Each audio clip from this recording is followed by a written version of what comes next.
आंध्र प्रदेश की तेलुगु देशम काबीना में आज तौसी की गई। मार्च में बीजेपी से ताल्लुक रखने वाले 2 वुज़रा के इस्तीफों के बाद नए अरकान को काबीना में जगह दी गई।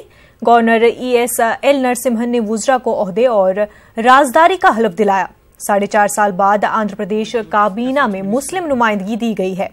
रुकने कानून साज काउंसिल एन मोहम्मद फारूक और महलूक रुकने असेंबली के सर्वेश्वर राव के फर्जंद के श्रावण कुमार को काबीना में शामिल किया गया है। NMD फारूक को जुलाई 2017 में कानून साज काउंसिल के लिए नामजद किया गया था और गुज़िश्ता साल नवंबर में उन्हें काउंसिल का सदर नशीन बनाया गया था।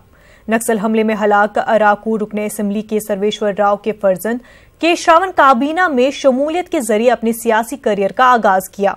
वो किसी भी ऐवान के रुकन नहीं है। इन दोनों को अक़लियत और दर्ज फहरिस्त कबाइल के कोटे से काबीना में शामिल किया गया है।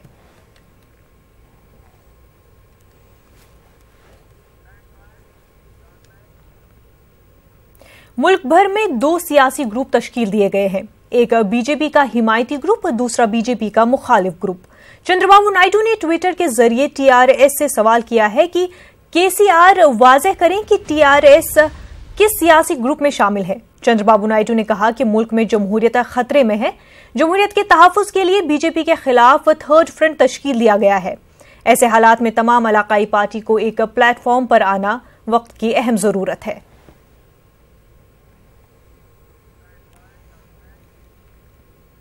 फजाई आलूदगी के मामले पर गाजियाबाद के DM ने नोटिस जारी किया है। कई थानों के इंचार्ज को नोटिस जारी किया गया है। DM का कहना है कि सुप्रीम कोर्ट के अहकाम की खिलाफ वर्जी हुई है। रात 10 बजे के बाद भी पटाखे फरोख्त किए गए हैं। वहीं इस दौरान आतिशबाजी भी की गई है और अब इस मामले में कई पुलिस एहलकारों के खिलाफ कार्रवाई हो सकती है।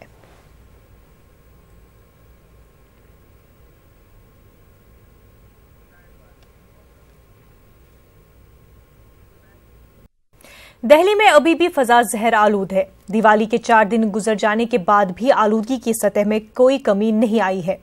एयर क्वालिटी इंडेक्स पर PM 2.5 सतह पर पहुंच चुकी है। वहीं PM 10 भी खराब जिम्रे में बताया जा रहा है। आपको बता दें कि एयर क्वालिटी 0 से 50 तक अच्छी मानी जाती है। 51 से 100 तक इत्मीनान बख्श करार दी जाती है। वहीं 101 से 200 तक मुतवस्सित दर्जे की एयर क्वालिटी मानी जाती है, जबकि 201 से 300 तक क्वालिटी खराब मानी जाती है और 301 से 400 तक बहुत ही खराब, जबकि 400 से 500 तक एयर क्वालिटी इंतहाई जहर आलूद मानी जाती है।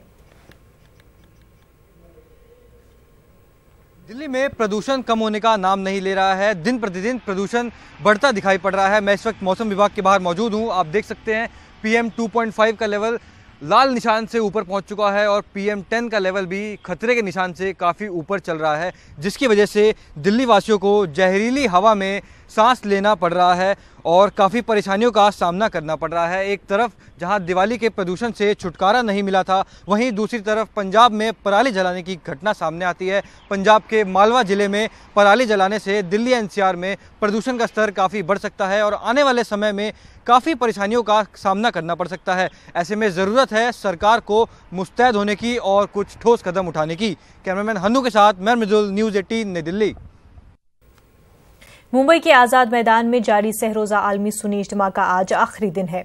इज्तिमा का पहला रोज़ ख़वातीन के लिए मख़्तस रहा, जबकि इज्तिमा का दूसरा और तीसरा मर्दों के लिए मख़्तस है। मुंबई में मुनक़्क़िद होने वाले सहरोज़ा इज्तिमा में बड़ी तादाद में मुंबई और उसके मज़ाफ़ाती इलाकों के अलावा दीगर रियासतों से भी शिरकत के लिए लोग पहुंचे हैं। आज बाद नमाज इशा दुआ पर इज्तिमा इख्तिताम पज़ीर होगा।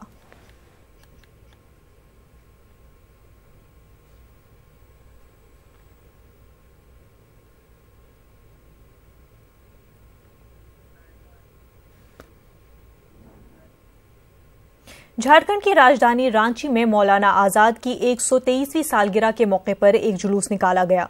खैर सगाली और तालीमी बेदारी के पैगाम के साथ कई स्कूलों के तलबा इस जुलूस में शामिल रहे। अंजुमन इस्लामिया के ज़ेर एहतमाम ये जुलूस शहर रांची की अहम शाहराह से होता हुआ मौलाना आजाद के जरिए कायम करदा आजाद हाई स्कूल में इख्तिताम पजीर हुआ। अंजुमन इस्लामिया रांची ने कौमी यौम तालीम के मौके पर कई तरह के प्रोग्राम का इनेकाद किया है। वाज़ेह है कि मौलाना अबुल कलाम आज़ाद का शहर रांची से गहरा ताल्लुक रहा है। आज़ादी के मुहिम के दौरान मौलाना को शहर रांची में कैद के अयाम भी गुजारने पड़े थे।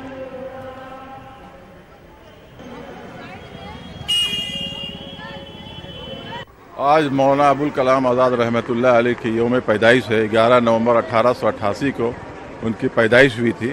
उन्हीं के याद में ये रैली निकाली जा रही है। चूँकि शिक्षा दिवस के भारत सरकार ने शिक्षा दिवस मनाते आ रही है, इसी सिलसिले में यह रैली निकाली जाएगी।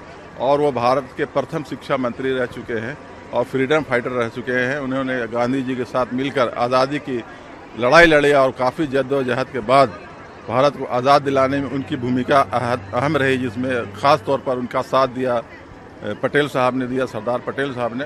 और ये सब मिल करके आज़ादी दिलाई। उसी की याद में आज ये रैली हम लोग हर साल निकालते हैं अंजुमन इस्लामिया रांची के ज़रिए। ये हमारा संदेश है अमन, शांति, भाईचारगी और आपसी मेल जोल में कायम रखना। यही असल संदेश है जो मौलाना अबुल कलाम आज़ाद और गांधी जी का जो था कौल, उसी पे वही संदेश है कि आपसी भाईचारा की मिसाल कायम करते हुए और मिलजुल करके देश को आगे बढ़ाने में काम करें। मौलाना अबुल कलाम आज़ाद की यौम पैदाइश के मौके पर मुल्क में आज कौमी यौम तालीम मनाया जा रहा है। आज ही के दिन 1888 में मौलाना आज़ाद की पैदाइश हुई थी। दिल्ली जामा मस्जिद के करीब मौलाना आज़ाद का मज़ार है, जहां उनको खराज अक़ीदत पेश करने के लिए कई अहम शख्सियात पहुंचे। इस मौके पर कुरान ख्वानी हुई और ईसाल सवाब का एहतमाम किया गया। आपको बता दें कि मौलाना अबुल कलाम आज़ाद मुल्क के पहले वज़ीर तालीम थे। मुंसिब वज़ारत तालीम का दौर 15 अगस्त 1947 से 22 फरवरी 1958 तक रहा।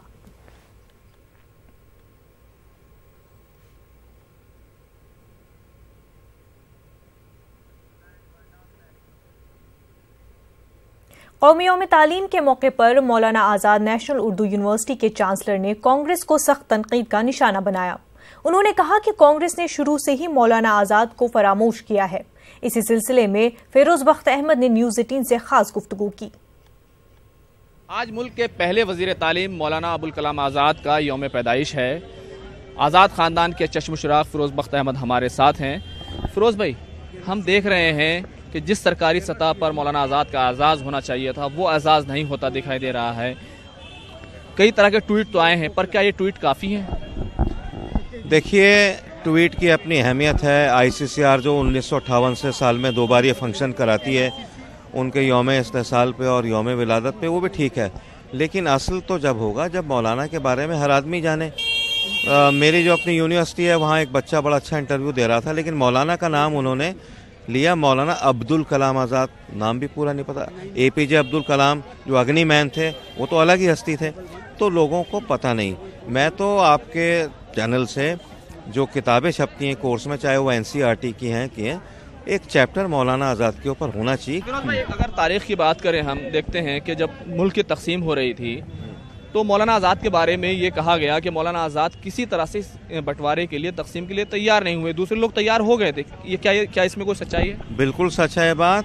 मौलाना आज़ाद ने कभी भी 2 नेशन थ्योरी को सपोर्ट नहीं किया, ठीक है। ये बड़प्पन था उनका। मौलाना आज़ाद ने एक किताब भी लिखी थी अपनी वफात से इंडिया विंस फ्रीडम। हाँ, उसमें क्या कुछ हकीकतें सामने आई हैं?